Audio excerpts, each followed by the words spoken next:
कांग्रेस नेता राहुल गांधी भारत जोड़ो यात्रा से लगातार मोदी सरकार पर हमला बोल रहे हैं। उन्होंने एक बार फिर बीजेपी और पीएम मोदी को घेरा है। उन्होंने कहा कि मोदी ने नफरत की राजनीति शुरू की है और जे देश में आरएसएस और नरेंद्र मोदी जी ने, बीजेपी ने नफरत की राजनीति शुरू की है। भाई को भाई से लड़ाते हैं। अच्छा, मैं आपसे पूछता हूं, परिवार में जब दो भाई लड़ते हैं तो परिवार का फायदा होता है क्या? परिवार में बेटा और पिता लड़ता है, परिवार आगे जा सकता है क्या? बर्बाद होता है ना। तो फिर आप मुझे समझाओ, अगर जब भाई भाई के साथ लड़ता है परिवार बर्बाद होता है, तो फिर यहां देश में अगर भाई भाई से लड़ेगा तो देश का क्या होगा? बर्बाद होगा। तो ये लोग अपने आप को देशभक्त कहते हैं। कैसे देशभक्त हैं ये? देश में नफरत फैला रहे हैं, एक भाई को दूसरे भाई से लड़ा रहे हैं, एक भाषा को दूसरी भाषा से लड़ा रहे हैं, एक जात को दूसरी जात से लड़ा रहे हैं, एक धर्म को दूसरे धर्म से लड़ा रहे हैं और फिर कहते हैं हम देशभक्त हैं। कौन से देश के भक्त हो आप? इस देश के भक्त तो नहीं हो।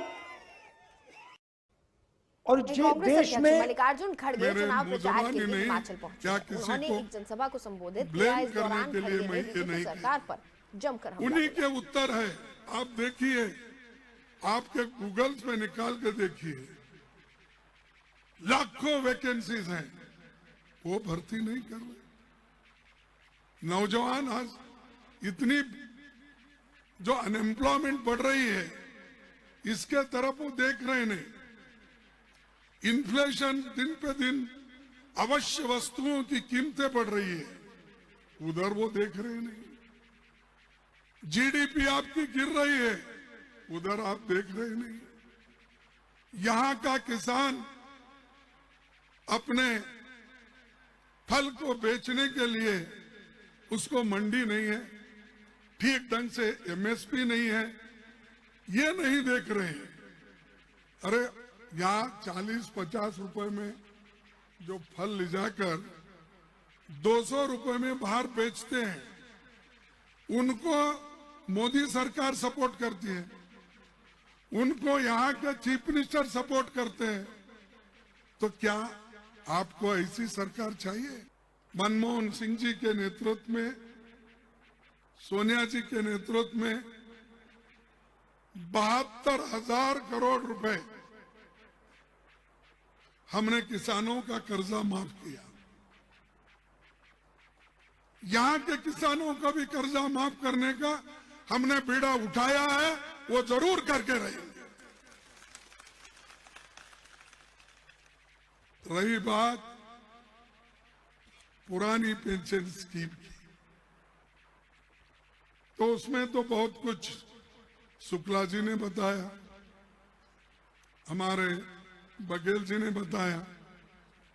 ये स्कीम हम पहला लागू करेंगे, ये वायदा हमारे पार्टी का है, हमारे सरकार का है, और जब भी हमको मौका मिलेगा पहला कार्यक्रम, पहला कदम यही उठाएंगे। मेरे चलिए अब बात महाराष्ट्र की कर लेते हैं। शिवसेना सांसद संजय राउत को आखिरकार जमानत मिल गई।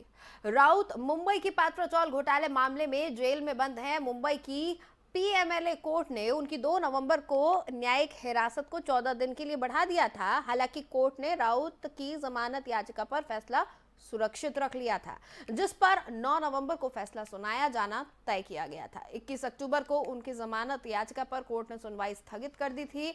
उस समय भी संजय राउत की न्यायिक हिरासत बढ़ा दी गई थी। ईडी ने इस मामले में एक पूरक आरोप पत्र दाखिल किया था।